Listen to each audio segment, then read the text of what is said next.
Pinagpalang araw mga kapatid, tayo po ngayon ay muli mag-aral ng salita ng Diyos. Ang matatagpuan natin sa Matthew chapter 5 verse 1 and 2 o hanggang 3.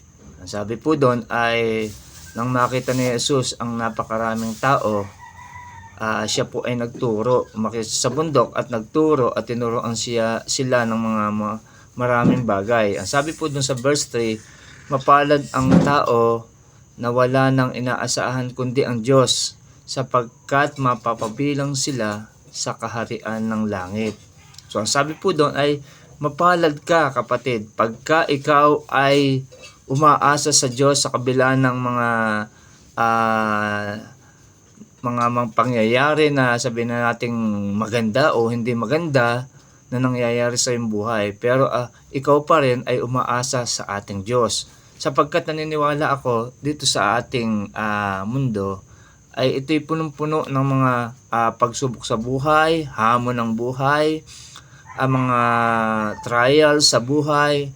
So ito po'y punong-puno ng sabihin na nating challenge sa ating buhay. Pero ako'y naniniwala kapag tayo ay laging umaasa sa Diyos, laging nagtitiwala sa Diyos, ang Diyos ay isa sa atin.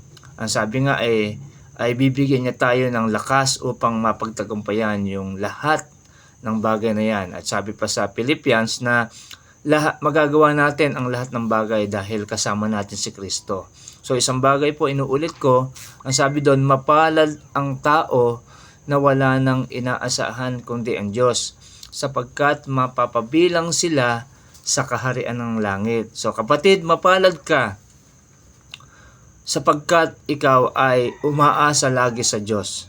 At ang inaasahan mo, walang iba kundi ang Diyos na iyong sinasampalatayahan o iyong inaasahan sa iyong buhay. Pag sinabi po kasi mapalad o blessed in English, ikaw ay pinagpala. Ikaw ay sabihin na natin tinubos o meron kang pabor ng Panginoon dahil nagtitiwala ka sa Kanya. So kapatid, itong maikling mensahe na binigay ng Diyos sa atin, mapalad ka. Mapalad ka dahil lagi kang umaasa sa Diyos. At naniniwala ako, kung lagi kang umaasa sa ating Diyos, God will provide sa lahat ng ating mga pangailangan. God will give us strength. God will give us yung tinatawag na wisdom para lahat ng mga nangyayari sa atin ay magawa po natin sa tulong at biyaya ng ating Panginoon. Salamat po. God bless us all.